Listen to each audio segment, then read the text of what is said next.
Hello, everybody, and welcome to Weird Spins. And this is just Wednesday being Wednesday, so you can do prog today. I could do something that's classic rock today. I just figured I'd just do a video today.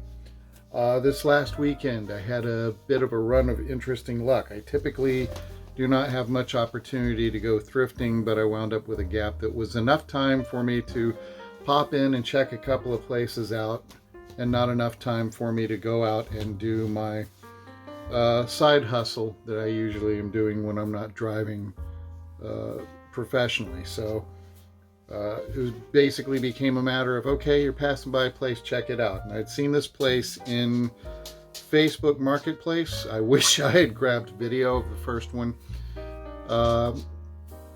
Basically, they were purging all of their media inventory. So they just had a listing there that said all compact discs are 10 cents. And so I figured, well, usually you wind up with nothing there but junk, but may as well go and at least check it out. So when I pull up on the curb in front of the place and look up under the outside of it, has an awning. They have big tubs of DVDs out there with just 8 by 10 piece of paper, or 8.5 by 11 regular office paper, taped to the side of it, and on a magic marker it says free. I'm not going to walk away with a tub. I'm not going to do that. I have way too much stuff now, but I did go away with a few things, so I figured I'd share those with you. I got a Purge 4 movie collection. I've never actually sat through a Purge movie, so this will be something I'll check out down the road.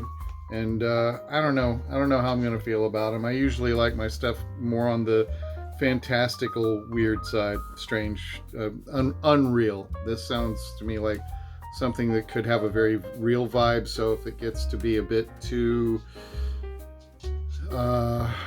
tortury, I'm probably not gonna dig it if it feels like something that could be an actual happening. We'll see how it goes. If there's some kind of element of satire or social commentary, and then I'll probably dig them. Scooby-Doo and the Witch's Ghost. I never turned down a Scooby-Doo movie. The animation is kind of all over the place on quality from one to the next. You never know what to expect. Some of them are more fun than others, but usually they're at least enjoyable to sit through once. So I went ahead and grabbed that. This is one of those typically public domain, or at least treated as if it's such, if it's not DVDs. So it's got the thin case. It's still factory sealed. It seemed like a good idea at the time, and I grabbed it because it's highlighting John Candy and Isaac Hayes. Now, the way these things go, because I'm not familiar with the film that much, I know that might mean with one of these companies that their appearance is for all of 30 seconds of the movie, or that maybe they were even extras. Case in point, all of the movie prints out there that hyped Alice, Sweet Alice, starring Brooke Shields, who was in the first 2 minutes of the movie. Hairspray. The remake one, the full-on musical, adapted from the Broadway musical. But it's nice to have a factory disc of this. I love both Hairspray movies. This one caught my attention because of casting. This is a former Blockbuster print. Ving Rhames is Animal with Jim Brown. So, good cast, I'm in. Action. Dynamite Warrior. I remember this caused some controversy when it came out, so insane martial arts films, always in. A sequel to The Craft. I didn't know there was a sequel to The Craft. I upgraded my copy of The Fox and the Hound. That's factory sealed. Free. Coneheads movie. Nice. Free. And at least in new condition, High School Musical. I've never sat through it, but now that I've watched Anna and the Apocalypse, I figure I should see the origin of it. And I do typically like Disney movies, so we'll see how it goes. The only thing that I got charged at in movies on this venture is I went inside and I went through the CDs, And it turned out the CDs were free also. They were no longer asking for a dime. I walked up prepared to pay for them and was told, go on, those and all the movies are free. And then she looked again and she said, except for the Blu-rays. The Blu-rays are $1. So I gave the lady $1 and I got this copy of the Jim Carrey Christmas Carol done by the animation team behind Polar Express. And what's very nice about this, I got it because I refuse to give up on dead formats, and anybody that knows me knows I love anything that has to do with 3D and 3D cinema and 3D photography, and this is a 3D print. So it's 3D blue, regular blue, DVD, and digital copy. There's 4 discs in here, and that was $1. Moving on, I went to the CD section, and I had a little bit of luck there. So I got a Beatles #1. So it's just a compilation, but it's a nice one. I hit him up on the Phil Collins, so I got But Seriously and Testify. I'm not familiar with every track on these. I'll check them out. I usually like Phil's stuff, even when it was solo, even though it's kind of poppy. I'm sure this is kind of a poppy Genesis album, We Can't Dance, so I'll check that out. I'm not familiar with it at all, I don't think. But I'm more of a Peter Gabriel Genesis person, but I still like Phil, so maybe I won't be disappointed. I actually like the Tarzan soundtrack, for example. I picked up Crash Test Dummies, and it's got, you know, the most popular song on it.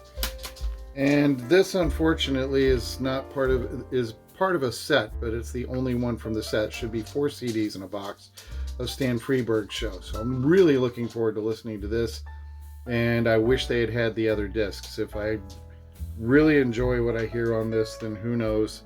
It's really cheap to pick up. I might throw $2 or $3 at a copy down the road to get the full box set. All right, moving on. I was leaving there and going ahead and heading to the lot where I was going to pick up a vehicle because I had a charter that I needed to prepare for. And I spotted another thrift that I'd never noticed before out of the corner of my eye on US 1. And it would be kind of impossible to miss, especially for somebody like me that tends to zoom in on such things. So I don't know how long they have been there. I've noticed them in the listings in Facebook Marketplace, but didn't look at the pictures, and I wasn't sure exactly where they were at.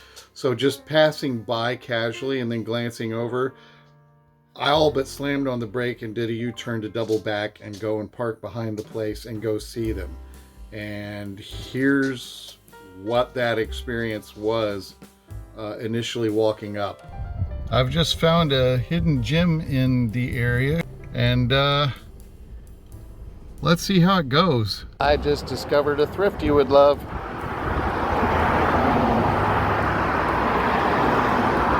It's really cool. This is their company car.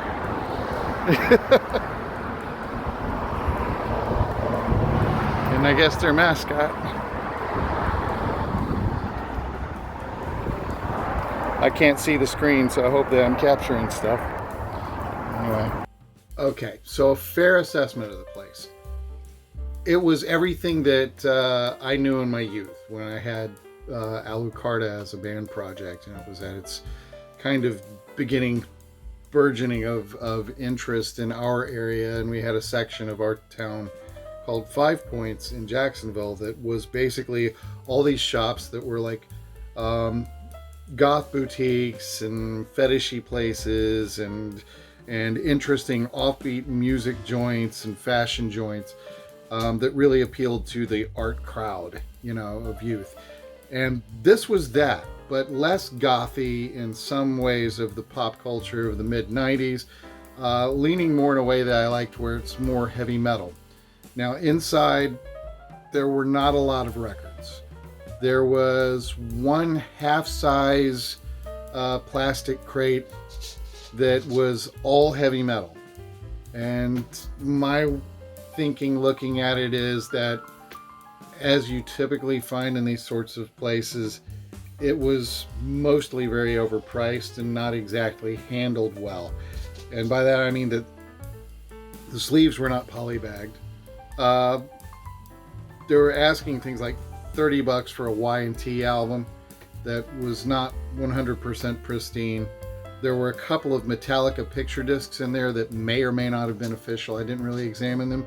I just saw like a $60 price sticker on one and noted that because they didn't have the PVC sleeve a picture disc comes in and they didn't have an inner sleeve to put it in, they just stuck it in the bin and took a price sticker, handwritten dot, and stuck it right on the grooves. Why would you do that? So moving on. In the back towards dressing rooms, there were 3 or 4 other crates loaded to the brim with records.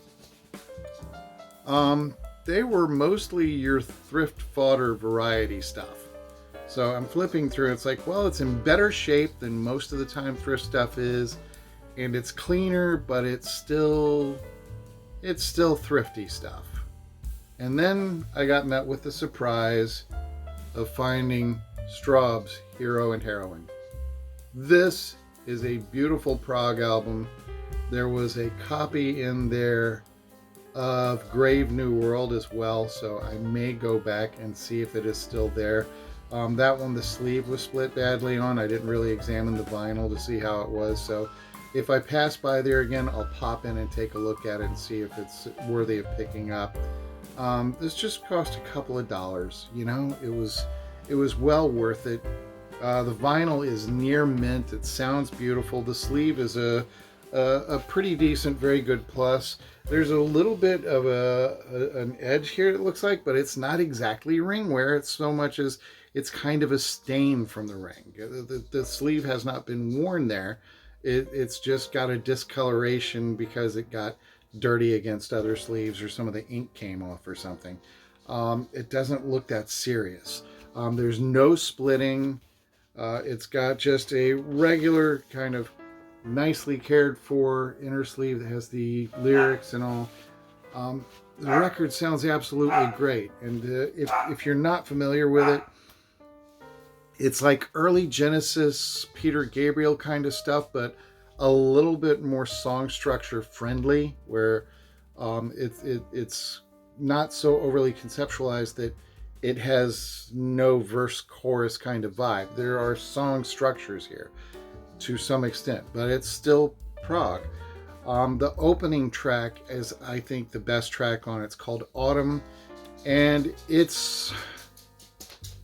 I would refer to it as a short run time of 8 minutes because it doesn't feel like it's one piece by itself. It's almost like a medley. It's constructed in 3 sections, and the first section is almost eerie at the start with just moog and percussion and guitar, and then Mellotron kicks in on it really heavy and loud and makes it sound rich and beautiful like the first 2 King Crimson albums.